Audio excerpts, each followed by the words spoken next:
Club World Cup Fantasy has been interesting to say the least, and in today's video I will be revealing my matchday 2 team selection and also talking about the horror show of what matchday 1 was for my team. So as always, if you look forward to today's video, make sure to drop a like and of course hit that subscribe button. Enough waffling. Let's get into today's video. So first up, a quick recap on matchday 1, and we should do this very quickly because it was a disaster. 56 points for the team. I'm seeing some people in the hundreds, and all I can say is fair play because this was a disaster of a matchday with so many big players not playing, like Mbappe, Haaland on the bench, teams not performing like we were expecting. It was tough. So those managers that went for differentials actually were the ones that massively paid off. So look, goalkeeper's a disaster. I thought I'd get 2 clean sheets here. Got none. So we ended up with Sommer's 2 points because we manually substituted him in. In terms of the defenders, don't get me started. This is the problem with some of the kickoffs being at 2 AM. I forgot to put in Lloyd Kelly into my team instead of Vardial. That is my own mistake. I fell asleep. It is what it is. So we got Guerrero and we got Francisco Mora. Happy days with the 2 7-pointers. Moving into the midfield. Now, Elise with the 19 points was delicious, but I had nothing else from that Bayern Munich attack, which was killer when they won 10-0. Congrats to anyone that went Muller, that obviously went for the likes of Musiala as well. Diarra obviously performing as well. We only wanted him for the 1 game week, delivered with the 9 points, but my Chelsea bias did not pay off in this game. Palmer with 3 points, Madueke with 3 points. Not good. I was expecting more from Chelsea, and I didn't get the right players in that game. Then Masatuono, 2-pointer. It is what it is. I was kind of expecting him to be on my bench, but ended up having players that performed as bad as him, which is a little bit unfortunate to say the least. And then up front, Kane with 2 points, Haaland with 2 points, and my captain being Erling Haaland, so that's doubled. It wasn't good for matchday 1. However, we are going to look to improve it in matchday 2, and that is the plan. So let me know in the comment section, how did you get on? Matchday 1 was a true disaster for my team, but hopefully we can bounce back. Let's take a look at matchday 2. So for context, I am looking to still use my wildcard in matchday 3. So I'm kind of looking at matchday 2 as a bit of a 1-game week punt for the players that I am selecting. Again, there's loads of chip strategies out there. You can wildcard in matchday 2 because I feel like some teams have actually not done as well in matchday 1. So they're going to have to field a strong team in matchday 3. I, for one, just don't want to overcomplicate it. So I am going to go for a matchday 3 wildcard. The teams that I've highlighted here are the ones that I really want to consider buying from. They're the ones that I really think have the standout fixtures. So we got Atletico against Seattle Sounders. We got PSG against Botafogo. We got Benfica against Auckland City. That feels like the outstanding fixture this matchday 2.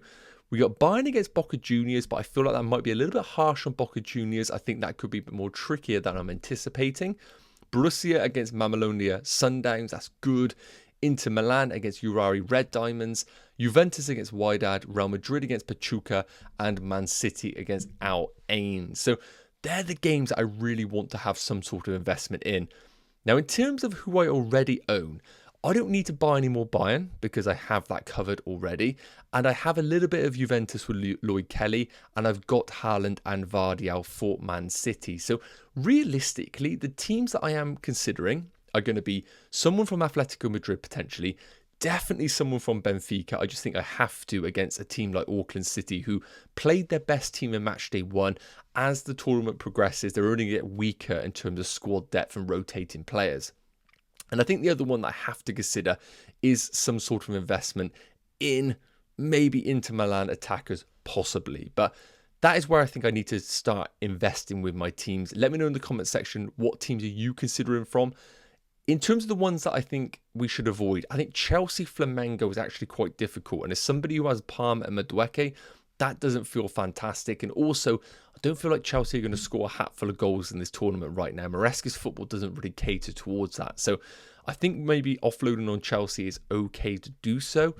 I also think, even though we have got a decent fixture here for Real Madrid, a very difficult team to predict right now. With Mbappe missing in matchday 1, very hard to pinpoint who the attackers could be in that game. So tread carefully if you are investing in Real Madrid assets as well. But those are the teams I'm looking to target. Let me know yours in the comments. So take a look at my matchday 2 team right now without any transfers made. Of course, we have 2 free transfers available to us, and we have some problems in this team. Now, again, like FPL, I want to make sure that I'm not overreacting. Where are the problems? How do I address them? Do I need to use a chip? If I don't, how can I optimize this team? So in terms of the goalkeepers, Sommer is perfectly fine. As we discussed, his fixture is against Urari Red Diamonds, and that is a perfectly fine fixture. So goalkeepers don't need to be resolved. Armani plays on a separate day against CF Monterrey. If Sommer doesn't keep a clean sheet, then we bring in Armani and hope for the best in that situation. In terms of the defenders, Vardial has got a great game against Al Ain, and with him being rested in matchday 1, I expect him to play in matchday 2. So I think Vardial is a great pick. Lloyd Kelly with that brilliant fixture also, I think is an option that I'm going to keep. Played the full game, got 9 points in matchday 1. I expect him to play also Wydad AC, so a nice enabler and one that I think is perfectly fine to keep in my team. In terms of the other defenders, Francisco Mora, yes, the fixture is not incredible against Inter Miami, but it's not enough to sell him, especially with the 2 defenders that I currently have on the bench. And Rafael Guerrero against Boca Juniors, not great, but do I expect Bayern to be the favourites? Yes. Do I expect him to be really attacking? I do. So with all that combined, I don't think Rafa Guerrero is a desperate transfer, especially when we got the problem with Denzel Dumfries. Missed match day 1, wasn't even in the squad. I'll be really surprised if he's in match day 2, I'm going to be honest with you. And with his price point right now being 6+ million, I don't really think it's worth me keeping him in the team. So one of the priority sells is going to be Denzel Dumfries. When we move into the midfield, Elise perfectly fine to keep with Boca Juniors. I think it's not a great fixture, but it's not one that I need to sell.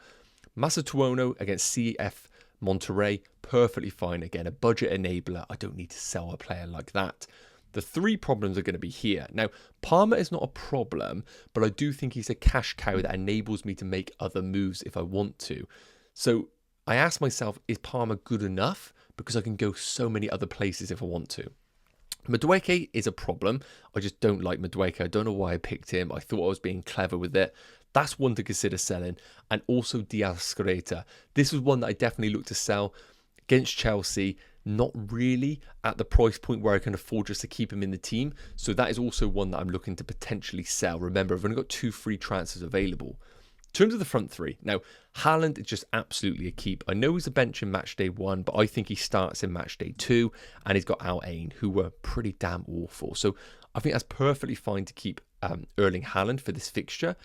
Then the other 2 are quite interesting. Samu, super disappointing, but he has got Inter Miami in match day 2. I think Porto are a better team than Inter Miami, so I think we can keep Samu. And the problem is, because he's so damn cheap at 4.2 million, really difficult for me to actually go anywhere else. So he's kind of locked in the team a bit annoyingly. And then we've got Harry Kane. Now again, did Harry Kane play well in match day 1? No. Is he a desperate sell for match day 2? No. Similar to Cole Palmer. But he is a cash enabler at 11 million. So that is one that I also need to debate whether he is sellable or not. Now the thing that I need to make sure is clear is that I am potentially looking to use my 12th man chip in match day 2. So that allows me to not necessarily have to rip up my team this week. And as we discussed, there are some teams that I think are absolutely a priority for this week.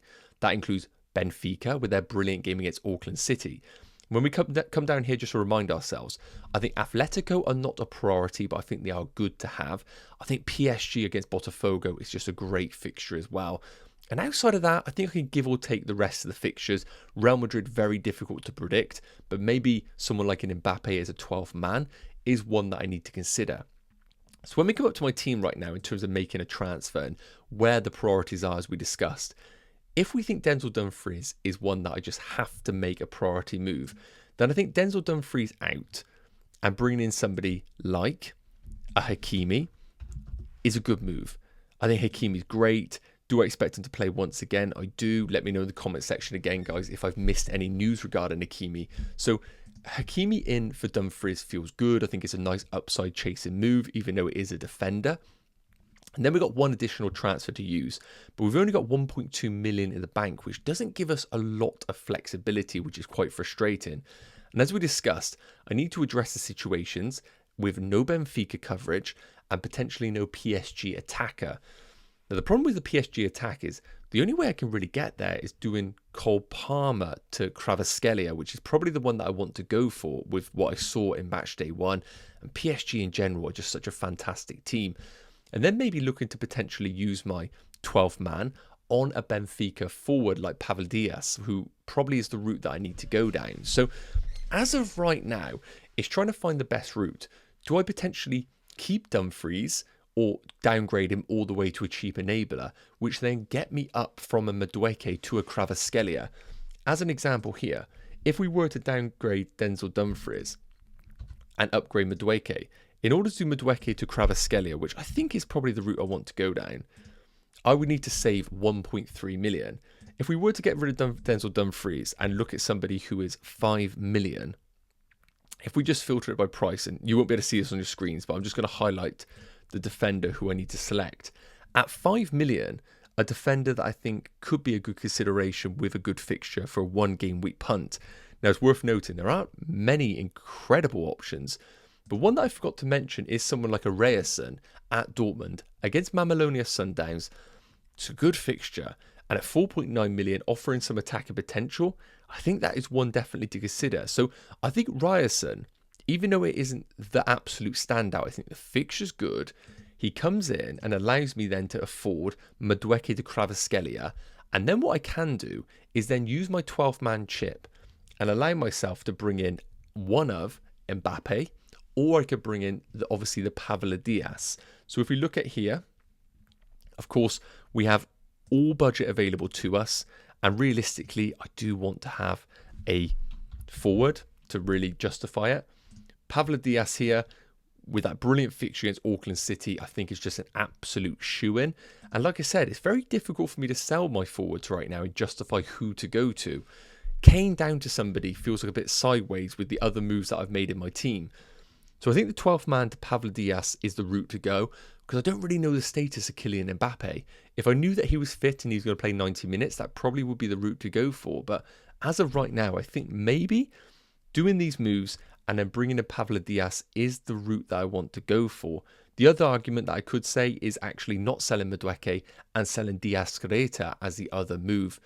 But as of right now, that is probably the route that I'm looking to do.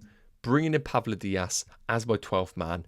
I will update you in the community notes, of course, so make sure you are subscribed when I make those moves. Yes, guys, okay, so that's going to wrap up today's video looking at my MD2 Team Selection. Again, I'll wait throughout the day just to confirm my moves, but I will try and post them in the community section of my YouTube page. But as of right now, I'm looking to do, as we discussed, Dumfries to someone like a Ryerson of Dortmund, and then potentially look to do someone like Diaz Creta to a Kvaratskhelia or Madueke to Kvaratskhelia, and then use my 12th man on a Benfica forward. Any questions, let me know in the comment section, or any sort of hints or tips on my team, let me know. As always, make sure you drop a like on the video, hit that subscribe button, and I'll see you in the next one. Take care. Cheers.